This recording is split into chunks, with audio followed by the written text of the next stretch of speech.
नमस्कार, मैं धनंजय कुमार द नागरिक में आपका स्वागत है।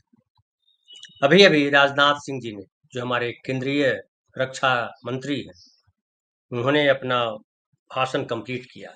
लगभग 55 मिनट के आसपास बोला। संसद में वो 12 बजे से बोलने वाले थे, लेकिन 2 घंटा संसद में हंगामा होता रहा एसआईआर को लेकर के और बहस शुरू नहीं हो सकी। फिर फाइनली 2:05 पर बहस शुरू हुई। 2 बजे ही शुरू हो गई थी, लेकिन 2:05 से राजनाथ सिंह ने बोलना शुरू किया और लगभग 55 मिनट बोला। लेकिन 55 मिनट में क्या बोला?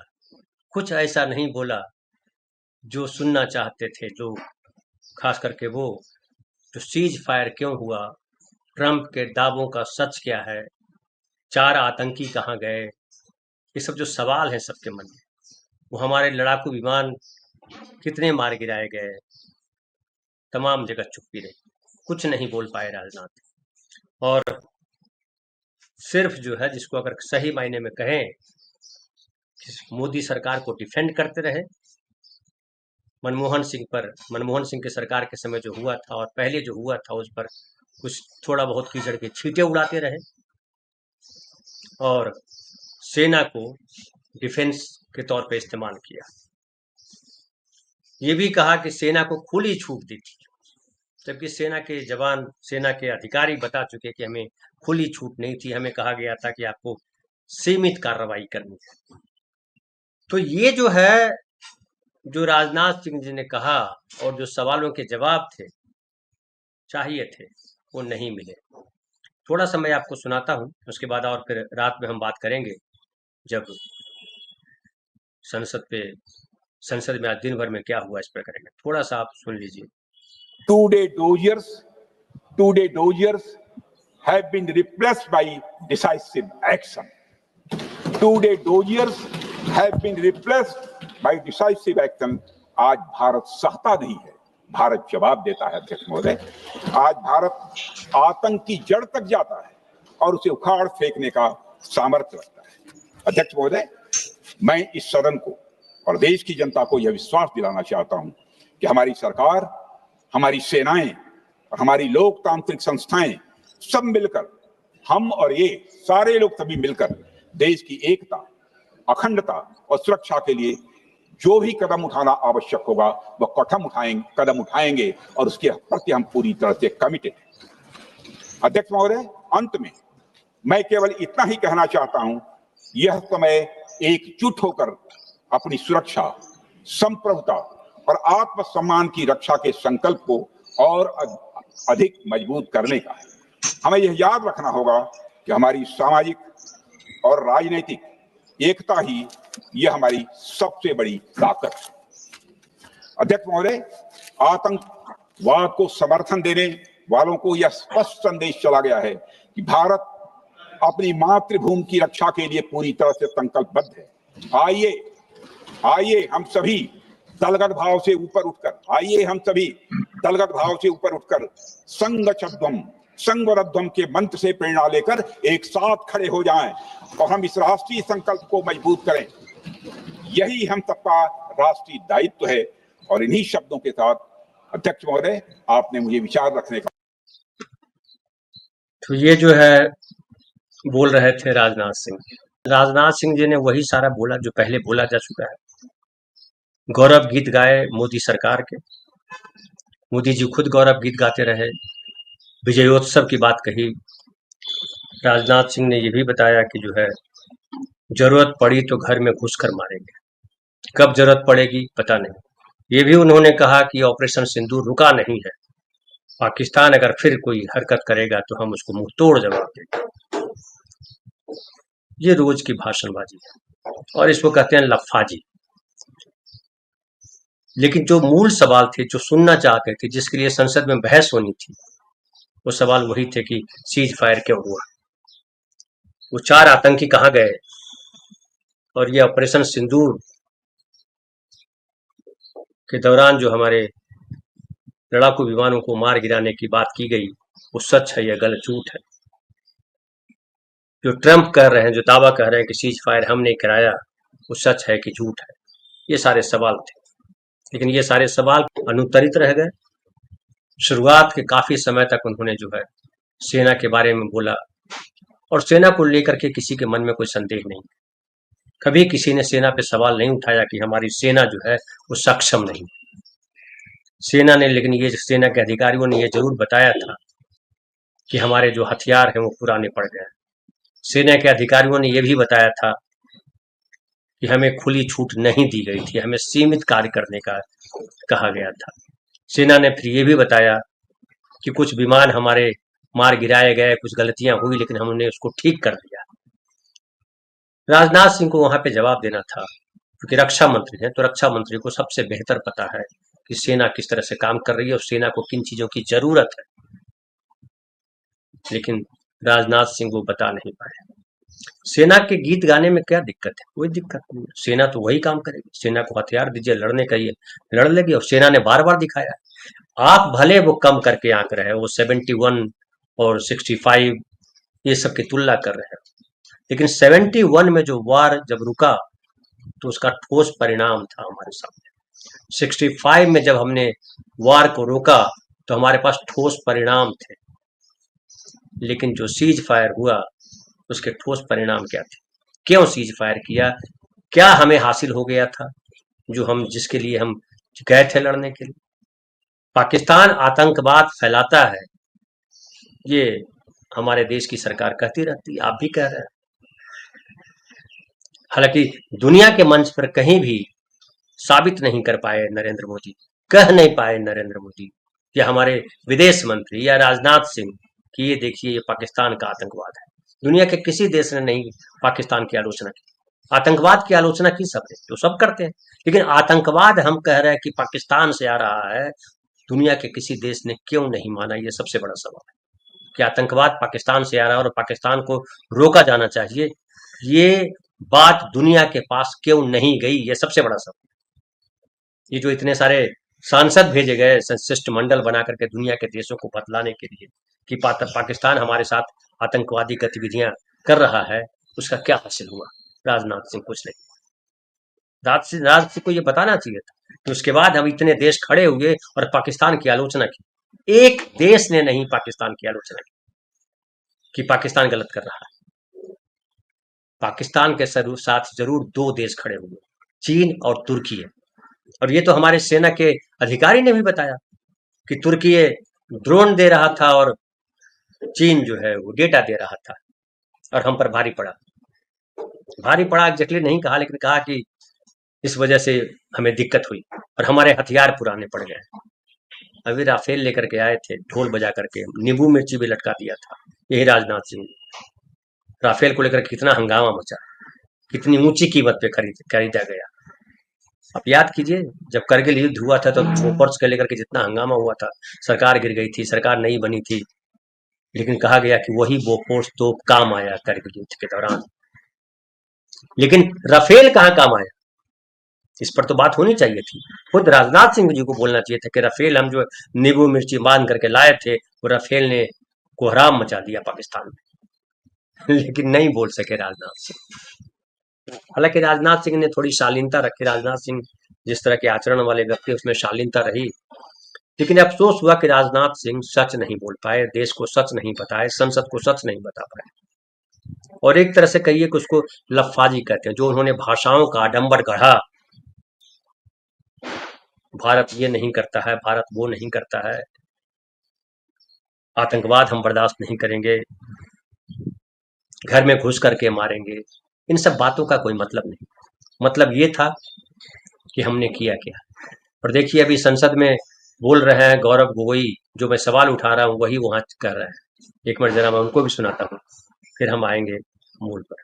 अगर इसका किसी का दोष दिया तो टूर ऑपरेटर्स को दोष दिया कि टूर ऑपरेटर्स बिना अनुमति के द्वारा, बिना लाइसेंसेस के द्वारा लोगों को बेसहारन ले जा रहे, हमें तो पता ही नहीं था। ये है इनका कारण, ये बताना चाहते हैं।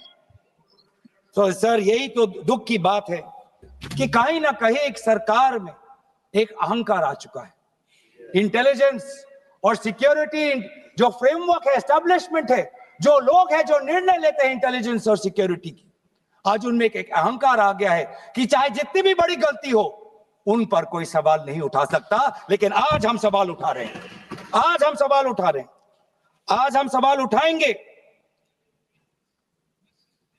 प्रधानमंत्री मोदी जी, आपको, आप सऊदी अरब में थे, आप जब वापस आते आपका पहला नैतिक कर्तव्य होता कि पहलगाम आप जाते, लेकिन आप पहलगाम नहीं गए। एक सरकारी कार्यवाही के लिए आप बिहार गए और चुनावी भाषण दिया। देश के मुखिया सऊदी अरब में थे, पूरा कार्यक्रम उन्हें संपूर्ण किया, वापस आए और वो पहलगाम भी नहीं जा पाए और बिहार में जाके चुनावी भाषण दे रहे हैं। अगर पहलगाम में कोई गया तो हमारा नेता राहुल गांधी गया। अगर पहलगाम में जो लोगों की मृत्यु हुई उनके लिए अगर शहादत की मांग कोई कर रहा है तो हमारा दल का नेता राहुल गांधी कर रहा है। राहुल गांधी जी बदामी के कंटोनमेंट में गए। सर मैं बोलूं? Sir house in order, sir house in order में like, sir house is not in order में रहेगा सर। टाइम लेकिन आप तथ्यों पे बोले, गलत सूचनाएं नहीं दे सदन में, गलत सूचनाएं मत दे। हम बोले इसके ऑर्डर में लाइए सर। हाँ, कोई सदन में गलत तथ्य नहीं रख सकते आप। सर मैं बोलूं सर कैमरा आएगा मेरे पे। धन्यवाद। आदरणीय अध्यक्ष महोदय, आदरणीय अध्यक्ष महोदय, अब बात आती है ऑपरेशन सिंदूर की। आज मैं राजनाथ सिंह जी का भाषण सुन रहा था। मुझे पता नहीं चल रहा था कि राजनाथ सिंह जी जो भाषण दे रहे थे वो किस समय का उजागर कर रहे थे, वो किस समय का उजागर कर रहे थे, वो किस समय का उजागर कर रहे थे।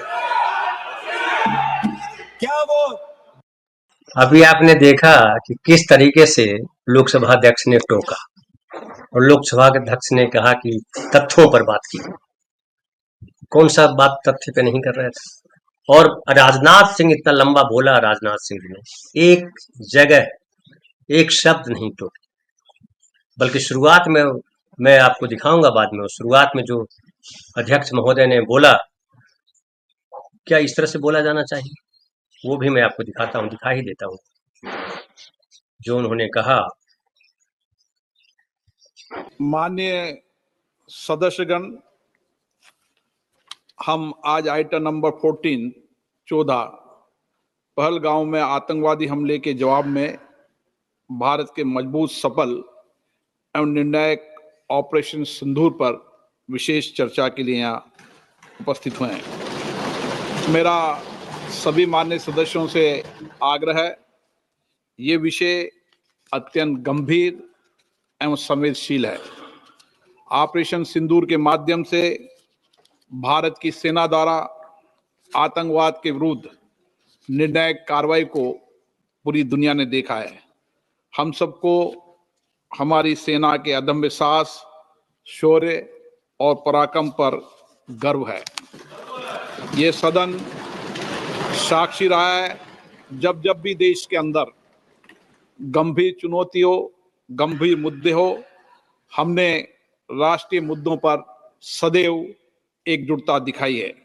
आतंकवाद एक वैश्विक चुनौती है। मेरा आपसे आग्रह है कि आज हम राष्ट्रहित और मानवता के भाव को सर्वोपरि रखते हुए हम इस प्रकार से सार्वगर्भित और मर्यादित चर्चा करें कि हमारी सेना और अन्य रक्षा बलों का गौरव बढ़े। भारत की संसद से दुनिया में आतंकवाद के विरुद्ध सामूहिक संघर्ष का एक मजबूत संदेश संसद से जाए। माननीय रक्षा मंत्री राजनाथ सिंह जी, ये आपने देखा कि किस तरह से लोकसभा अध्यक्ष ने बात रखी।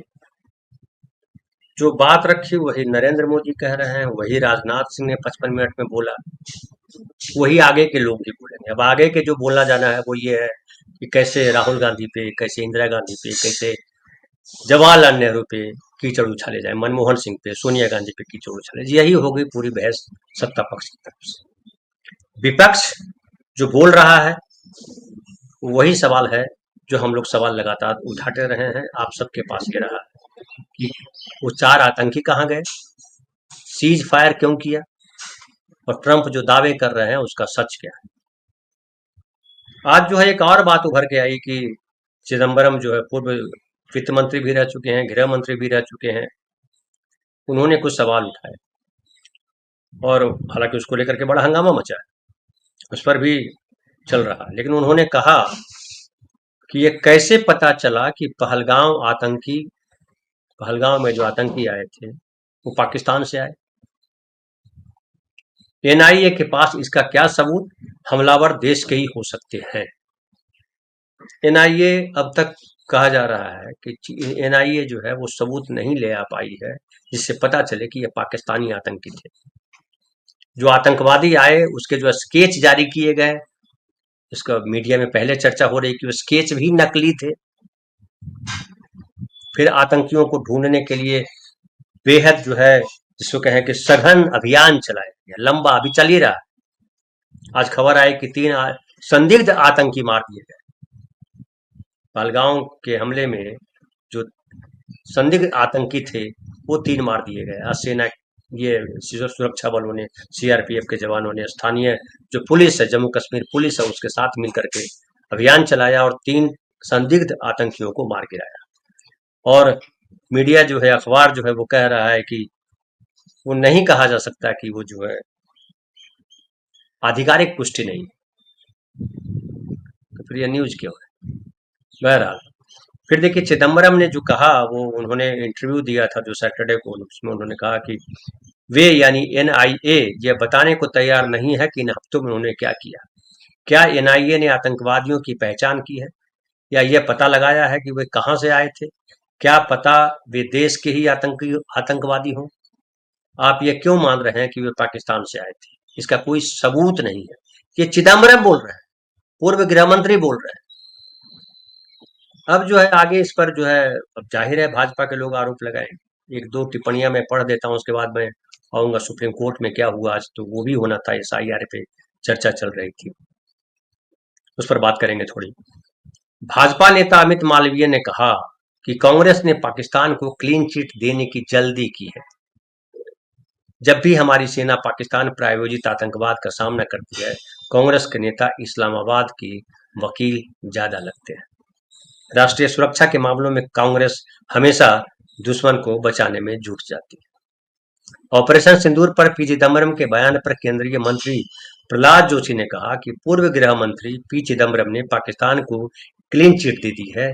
यही लोग जब सत्ता में थे तो कहते थे कि इसमें पाकिस्तान का कोई हाथ नहीं। तो ये जो है, लेकिन सवाल ये तो उठता है ना, आप दुनिया को बताइएगा ना, दुनिया को, देशों को आप जन समर्थन लाइएगा ना। जो गए थे आपके सांसदों की टीम जो गई थी वो क्या प्रेजेंट कर पाई, केवल मुंह से बोलने से हो जाए। तो संसद में तो आप राजनाथ सिंह जी ने जो कहा, जो आगे लोग बोलेंगे वो सब सुन लेंगे, क्योंकि वो उनको जबरदस्ती तो बुलवा नहीं जा सकता, कुछ कोई तर्क तो देंगे नहीं उस तरीके से। लेकिन दुनिया के जो बाकी देश हैं, जो ताकतवर देश हैं, चाहे इंटरनेशनल कोर्ट हो या कुछ भी हो, यूएन हो या अमेरिका हो या चीन हो या कोई और देश हो, ईरान हो, हमारे मित्र राष्ट्र जो है, चाहे सोवियत संघ, ये रूस हो, यूरोपियन यूनियन हो, क्या हम उसको क्या कहेंगे। केवल ये हमारे कहने से कि पाकिस्तान ने आतंकी भेजा ये मान लिया जाएगा, ये हमें बताना भी पड़ेगा। तो वो बताएंगे नहीं तो कैसे आप लड़ेंगे। चिदम्बरम को गाली देने से, कांग्रेसियों को गाली देने से क्या दुनिया मान लेगी कि चूंकि नरेंद्र मोदी जी कह रहे हैं तो सच है। नरेंद्र मोदी जो कह रहे हैं सच है तो देश की जनता मानने को तैयार नहीं, संसद में लोग मानने को तैयार नहीं, संसद में बहस नहीं करते हैं आप, जो लफाजी करते हैं, सही सवाल के जवाब नहीं देते हैं, तो कैसे माना जाए, कैसे माना जाए कि ये जो कह रहे हैं वो गलत कह रहे हैं, जो चिदम्बरम बोल रहे हैं। चिदम्बरम भी इस देश के जिम्मेदार व्यक्ति हो। ऐसा तो है नहीं कि चिदम्बरम जो है जासूस हैं पाकिस्तान के। अगर पाकिस्तान के जासूस हैं तो पकड़िए, उनको अरेस्ट कीजिए, लेकिन सवाल के जवाब तो देना पड़ेगा। सवाल के जवाब देने के बजाय आप सीधा कहेंगे कि ये जो है पाकिस्तान की वकालत कर रहे हो। पाकिस्तान की वकालत क्यों करेगा भाई? रह रहा है हिंदुस्तान में, हिंदुस्तान ने मंत्री बनाया और पाकिस्तान की वकालत करेगा? लेकिन आप जो है सरकार में बैठ करके जो कर रहे हो, खुद को डिफेंड कर रहे हो, खुद को बचा रहे हो। आप किसी को नहीं बचा रहे हो, भारत को भी नहीं बचा रहे हो, भारतीय सेना को भी नहीं बचा रहे हो, आप खुद को बचा रहे हो। क्योंकि आप जो है सीज फायर क्यों किया, सारे जवाब इसी में छुपे हुए हैं। सीज फायर क्यों किया? क्योंकि सीज फायर की स्थिति थी नहीं, ऐसा नहीं था। राहुल गांधी ने भी सवाल किया था पहले। अभी तो क्या हुआ, तो संसद में बहस चल रही है, रात में इस पर बात करेंगे। लेकिन ये कहा था कि भाई सीज फायर हमने किस कमिटमेंट के था, पाकिस्तान ने क्या कमिटमेंट किया? आप कह रहे हो कि हम ऑपरेशन सिंदूर बंद नहीं हुआ, यानी पाकिस्तान का कोई कमिटमेंट नहीं है, तभी तो बंद नहीं किया। नहीं तो बंद कर देते, और बंद कर देते तो क्या फिर चालू नहीं कर सकते थे? वापस फिर हम पाकिस्तान कोई बदमाशी करेगा फिर हम चढ़ जाएंगे, लेकिन ये तो बंद कर देते। तो ऑपरेशन सिंदूर बंद नहीं किया है। क्यों नहीं बंद किया है? इसलिए कि वो जो ऑपरेशन सिंदूर के बाद जो सवाल उठे हैं, वो सवाल का जवाब अभी आपके पास आया नहीं। सबसे बड़ी बात यह है। अब मैं जरा उस पर चर्चा कर लेता हूँ, थोड़ी देर बात कर लेते हैं हम लोग। क्योंकि देखिए, बिहार का जो एसआईआर का मामला है, सुप्रीम कोर्ट ने मना कर दिया रोक लगाने से। हालांकि ये कहा है कि ये जो है वोटर कार्ड, आधार कार्ड, राशन कार्ड को मतदाता पहचान के लिए स्वीकार क्यों नहीं किया जा रहा है। और ये भी कहा कि अगर फर्जीवाड़े की बात है तो धरती पर कोई भी डॉक्यूमेंट ऐसा नहीं है जिसकी नकल न हो सके। अब बताइए, अभी आज सुबह सुबह खबर आई है कि जो है वहां कुत्ते का जन्म प्रमाण पत्र बन गया, मतलब निवास प्रमाण पत्र बन गया। मतलब हास्यास्पद है। और ये हास्यास्पद मैं उस तरीके से नहीं लेता हूं कि कुछ भी हो सकता है इस देश में, क्योंकि सब इसके आधार पर हो रहा है। कोई विश्वसनीय नहीं रह गया। इस तरह की स्थिति बना दी है देश में कि न कोई संवैधानिक संस्थान विश्वसनीय है, न सरकार विश्वसनीय है, न सरकार के अधिकारी विश्वसनीय है। हर तरफ जो है केओस है, कौन क्या करेगा कुछ नहीं पता चल रहा। आपने सुना होगा अगर कि उत्तर प्रदेश के बिजली मंत्री परेशान है, उनकी बात कोई सुन ही नहीं रहा। क्यों नहीं सुन रहा भाई? बिहार में भी कह रहे हैं लोग कि नहीं सुन रहा। क्यों नहीं सुन रहा? इसलिए नहीं सुन रहा है कि आपने जिनको सुनना था, सुनाने के लिए नैतिक बल चाहिए होता है। नैतिकता कहाँ रखी आपने? हर जगह जो है बेईमानी, पोस्टिंग, तबादला सब पैसे पे होता है। मलाई वाले पद सब पैसे पे होता है। तो जो मलाई वाले पद पे पैसा दे करके आया है, जो एजेंसियां जो बिजली दे रही हैं या जो और सुविधाएं दे रही हैं, बंदर बांट में शामिल पैसे अपने मुनाफा बांट चुकी है, तो आपसे डरेगी? नहीं डरेगी। डरती वो उससे है जो ईमानदार हो, जो गैरतमंद हो, जो जमीन वाला हो। उनसे कोई नहीं डरता है। हाँ, गुंडागर्दी के बल पर आप मारपीट करोगे तो कुछ दिन तक लोग चुप रहेंगे, लेकिन उस समय चुप रहेंगे, बाद में बोलेंगे कि गुंडा है। वही हालत है देश की। अब देखिए, जो सुप्रीम कोर्ट ने ये कहा है कि कौन सा ऐसा डॉक्यूमेंट है जो फर्जीवाड़ा से नहीं बनाया जा सकता है, इससे स्पष्ट हो गया कि आप जो कह रहे हो कि हम ऐसा कार्ड बना देंगे जो बड़ा शुद्ध होगा, प्योर होगा, उसका कोई मतलब नहीं है। फिर देखिए आगे ये आया है, थोड़ा मैं और आपको डिटेल इसमें बताऊं। हालांकि अभी अभी आई है रिपोर्ट, इसलिए मैं अभी पूरी तरह से पढ़ भी नहीं पाया हूँ। लेकिन कोर्ट ने ईसीआई से इन दस्तावेजों को शामिल करने पर विचार करने और मंगलवार सुबह 10:30 बजे तक जवाब देने को कहा। मतलब कल जवाब देना है कि इन सब डॉक्यूमेंट को क्यों आपने नहीं लिया। मतलब आधार कार्ड को अभी सुप्रीम कोर्ट ये कह रही कि भैया आधार कार्ड और वोटर कार्ड भी मान्य होगा, तो फिर ईसीआई क्यों जिद पे थी भाई? इतना नौटंकी क्यों हुआ? ये जो नौटंकी हुई और जो लोग परेशान हुए, कौन इसके लिए जिम्मेवार है? लेकिन यहाँ जिम्मेवारी तय होती कहाँ? यहाँ तो बस जो आम आदमी है उसको कैसे प्रताड़ित किया जाए, उसको बात बात पे पीटा जाए, पुलिस वाले डंडे से मारेंगे, कोई गुंडा आकर के मारेगा। अदालत में तारीख पे तारीख मिलेगी, लेकिन इन सब के लिए स्पेशल अरेंजमेंट है, ये साफ दिखाई पड़ता है। कह रहे हैं ईसीआई ने अपने हलफनामे में कहा कि जनवरी 2025, ये आज तक की मैं न्यूज में आपको पढ़ के सुना रहा हूँ, जनवरी 2025 की मतदाता सूची में शामिल सभी लोग ड्राफ्ट की सूची में रहेंगे।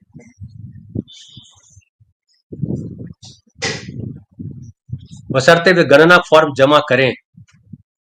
कोर्ट ने पूछा कि अगर कोई मतदाता सूची से हटाया जाता है तो आपत्ति दर्ज करने और सुनवाई का तंत्र क्या है। कोर्ट ने यह भी सवाल उठाया कि सामूहिक बहिष्करण के बजाय सामूहिक समावेशन क्यों नहीं किया जा रहा है।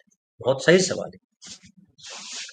फिर सुनवाई के दौरान ईसीआई के वकील ने कहा कि हमें राशन कार्ड स्वीकार करने में कठिनाई हो रही, क्योंकि बड़े पैमाने पर फर्जी राशन कार्ड है। हम कह रहे हैं कि आधार नागरिकता का प्रमाण नहीं है, लेकिन आप पहचान के प्रमाण के रूप में आधार दाखिल कर सकते हैं। हमारे फॉर्म में कहा गया है कि अपना आधार नंबर दे, लेकिन ये नहीं कहा कि वैकल्पिक कहा गया है। ईसीआई के वकील भी झूठी खाली बोलते हैं। याचिकाकर्ताओं के वकील गोपाल शंकर नारायण ने ड्राफ्ट मतदाता सूची को अंतिम रूप देने से रोक लगाने की मांग की, लेकिन कोर्ट ने कहा कि ड्राफ्ट सूची उनके अधिकारों को प्रभावित नहीं करती और जरूरत पड़ने पर यह प्रक्रिया रद्द कर सकता है।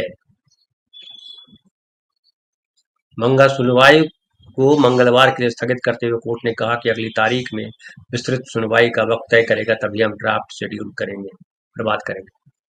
तो मतलब अभी पूरी तरह से ईसीआई की गर्दन बची नहीं। मंगलवार यानी कल इस पर चर्चा होगी और गंभीर चर्चा होगी। कल क्या फाइनली फैसला आता है, ये इंपॉर्टेंट है समझना। हालांकि सुप्रीम कोर्ट ने जो कहा है कि पूरी प्रक्रिया को रद्द भी किया जा सकता है, ये एक अलग है। लेकिन चुनाव आयोग जिस तरीके से पूरी स्थितियों को प्रेजेंट करता रहा, इस बात पर भी आपत्ति उठनी चाहिए कि आप किस आधार पे कह रहे थे कि बांग्लादेश, म्यांमार और नेपाल के नागरिक मतदाता सूची में आ गया। इस पर भी डिटेल बात होनी चाहिए कि भाई आप जो कह रहे हो कि इतने लाख, क्या कहा है कि जो अभी जमा किया है उसमें चुनाव आयोग ने कहा है कि एक सेकंड मुझे, हाँ, चुनाव आयोग ने रविवार की शाम बयान जारी कर बताया है, कल शाम, कि बिहार के 7.89 करोड़ मतदाताओं में से 7.24 करोड़ वोटरों ने गणना फॉर्म भरकर जमा कर दिया है। ये संख्या 91.69% है। इस प्रक्रिया में 22 लाख मृत वोटर मिले। ये 22 लाख मृत किस आधार पर मिले, ये बताया जाना चाहिए। सुप्रीम कोर्ट में ये सवाल उठना चाहिए और इस पर सफाई लेनी जानी चाहिए कि आप किस आधार पे आप कह रहे हो कि ये जो 22 लाख लोग मतदाता सूची में है वो मर गए। कोई प्रमाण पत्र दिया गया, मृत्यु प्रमाण पत्र आपने कलेक्ट किया, आपने लिखवाया उस व्यक्ति से जिसके घर के लोग मारे गए हैं? क्या मुखिया सरपंच ने एफिडेविट लिख के दिया है कि यहाँ हमारे गांव के फलाना फलाना फलाना मर गए? और मर गए तो मुखिया किस आधार पे कह रहा है? मुखिया किसी ऐसे व्यक्ति के लिए भी कह सकता है, या सरपंच ऐसे व्यक्ति के लिए भी कह सकता है जिससे उसको दुश्मनी हो और बता दे कि ये मर गया है। उसको तस्दीक कैसे करेंगे आप? तो बिना, या तो उस फैमिली के लोग, निकटवर्ती लोग, भाइयों में भी आजकल हो रहा है कि कितना सारा केस पड़ा हुआ है उत्तर प्रदेश और मध्य प्रदेश में, कि भाई ने दूसरे भाई के, एक भाई ने दूसरे भाई को मृत घोषित कर दिया और उसकी संपत्ति हड़प ली। अब वो बेचारा साबित किए घूम रहा है, कह रहे भाई मरा नहीं हूं सर, मैं तो जिंदा हूं सर, देखिए मैं तो जिंदा हूं। और कोर्ट में जो है बहस पे बहस चल रही है, तारीख पे तारीख चल रही है। कितना हास्यास्पद है, तारीख पे तारीख चल रही है, जिंदा आदमी नहीं साबित कर पा रहा है कि मैं मर गया हूं। डॉक्यूमेंट देखिए इतना भारी हो जाता है। और उस डॉक्यूमेंट के बारे में सुप्रीम कोर्ट कह रही है कि दुनिया का कोई डॉक्यूमेंट नहीं है जहां फर्जीवाड़ा नहीं हो सकता। और जब ये जानते हुए ये कहा जा रहा है, ये देखिए हमारी जो सोसाइटी की व्यवस्था है, जो हमने व्यवस्था बनाई है, कितनी घुरपेच है और कितनी शर्मनाक है। जिंदा आदमी कह रहा है कि मैं जिंदा हूं, जो डॉक्यूमेंट कह रहा है मर गया, और फर्जी आदमी जिसने उसको मर गया साबित कर रहा है उसको झूठा नहीं करार दिया जा सकता है। लंबी बहस चलेगी, पता नहीं कितने साल चलेंगे। बहुत सारे लोगों ने अपना नाम, सरनेम जो है मृतक रख लिया है। आप लोग जो देख रहे हैं हमारा कार्यक्रम, उसमें भी कई लोगों को आपको शायद पता होगा, परिचित होंगे, जो मृतक नाम रख लिया सरनेम। ये हालत है। अब बताइए कि ये जो 22 लाख मृत वोटर मिले, कहां से मिले? इस पर डिटेल बात होनी चाहिए। अब तक कोई बयान नहीं आया, हमने कहीं नहीं देखा। आप लोगों ने कहीं देखा होगा तो बताइएगा। फिर ये कह रहा है कि 36 लाख मतदाता दूसरे राज्य में बस गए। 4.5%। तो 36 लाख मतदाता दूसरे राज्य में बस गए। क्या सरेंडर सर्टिफिकेट दिया है वहां राज्य सरकार को किसी ने? मैं समझिए अगर नहीं रह रहा हूँ अपने गांव में, मेरा घर है, मेरे खेत हैं, मैं वहां जाता आता रहता हूँ, वहां कोई बोल देगा धनंजय जी तो शिफ्ट कर गए, 30 साल हो गया बम्बई, यहाँ कोई नहीं रहते हैं, तो क्या ये मान लिया जाएगा? क्या वाकई में नहीं रहता हूँ गाँव में? मैं 2010 से 11, 12, 3 साल लगातार मैं गांव जाकर के रहा पूरे समय।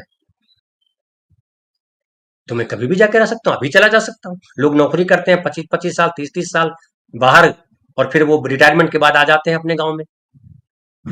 कल को जो है प्रधानमंत्री जाकर के बस सकते हैं, जाकर के अहमदाबाद में,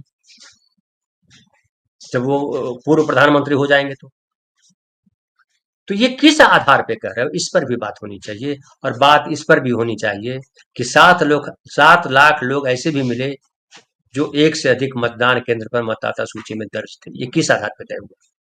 कैसे पता चला कि मतदाता सूची में उनका नाम दर्ज है? उनके नाम से, उनके पिता के नाम से पता चला? कैसे पता किया? इस पे भी डिटेल बात होनी चाहिए। और इसका हम जो सवाल उठा रहे हैं, इसका मतलब ये नहीं है कि मरे हुए को नहीं ढूंढा जाना चाहिए, जो अस्थायी रूप से चला गया उसका नहीं काटा जाना चाहिए, जो अलग अलग मतदाता सूचियों में दर्ज है उनको नहीं काटा जाना चाहिए। मैं कतई ये नहीं कह रहा हूं, लेकिन मैं सवाल उठा रहा हूं। ट्रांसपेरेंट होना बहुत जरूरी है। इस देश में सबसे बड़ी दिक्कत है ट्रांसपेरेंसी की, और जब से नरेंद्र मोदी सरकार आई है, ट्रांसपेरेंसी से उसको सबसे ज्यादा परेशानी है। चाहे वो सेना से जुड़े हुए गोपनीय मामले, चलिए वहां तो चलिए ठीक है भाई, सेना से जुड़े हुए मामलों में गोपनीय, उसमें भी संसद के जो विपक्ष के नेता है और जो कमेटी है उसको तो बताया जाना चाहिए कि भाई क्या हो रहा है। खाली सरकार देशद्रोही है, खाली केवल जो है सरकार देश भक्त है, बाकी सब देशद्रोही है, बाकी सब पाकिस्तान को बेच देंगे अपना डॉक्यूमेंट, खाली सरकार नहीं बेचेगी। ये अगर भाव है तो ये है कि आप बेईमानी कर रहे हैं। और ये मतदाता सूची वाली बात तो ट्रांसपेरेंट की जानी चाहिए। जिसका नाम काटा उसे पूछिए, पता कीजिए कहाँ है वो, कहीं उड़ करके कहीं चला तो नहीं गया, भवंडर में गायब हो गया, परिवार के परिवार गायब हो जाएंगे। तो इस पर बात होनी चाहिए। फिर जो है चुनाव आयोग ने कहा कि ये पूरी तरह से सफल रहा। 1 अगस्त को आयोग ड्राफ्ट वोटर लिस्ट जारी करेगा, जिस पर आपत्ति और दावा के जरिए छूटे नाम निर्धारित फॉर्म भरकर फॉर्म नंबर 6 भरवाए। जिनका नाम छूट गया, वो मतदाता सूची से बाहर हो गए, आप फिर से भरिए। कल को कोई कह सकते कि नहीं आपका तो वोटर आईडी कार्ड देखिए ये 2025 में बना है, उसके पहले कहाँ थे, पुराना लेके आइए, लाइए कि आप जो है 1987 ईस्वी में कहाँ थे। ये क्या है? ये गुंडाई है। मेरा वोटर लिस्ट में नाम अगर 1995 से है और आप काट दोगे आप, और आप 2025 में तब बोलोगे आप 2095 का लेके आओ, तो कहाँ से लेके आए? तब तो सबके पास वोटर कार्ड भी नहीं था, हमारे पास तो है, हालांकि हमारे पास सारे वोटर कार्ड है, जितने काटे बने काटे वो सब है। तो ये क्या है? ये गुंडाई है, थेथराई है, और देश के नागरिकों को धोखा देना है। बहरहाल, और इस पर डिटेल हम बात करेंगे क्या क्या हो रहा है। देखिए इसमें एक और बात आ रही है। सपा सांसद रमाशंकर राजभर ने कहा कि 100 आतंकियों को मारा, लेकिन इनमें से वो 2-4 आतंकी शामिल थे या नहीं, ये सरकार ने नहीं बताया। हम यही बात कर रहे थे। पहलगाम हमले का बदला भी 18 दिन बाद लिया गया। देश में इतना गुस्सा था कि ऑपरेशन सिंदूर नहीं तंदूर चाहते थे, लेकिन आपने ऑपरेशन सिर्फ 3 दिन में खत्म कर दिया। हम जिसे विश्व गुरु समझ रहे थे, पता चला वो व्हाइट हाउस में बैठा हुआ है, ट्रम्प की बात कर रहा है। तो तमाम बातें उठेंगी और हम इसको जो है रात में चर्चा करेंगे। फिलहाल इतना ही। बहुत बहुत धन्यवाद।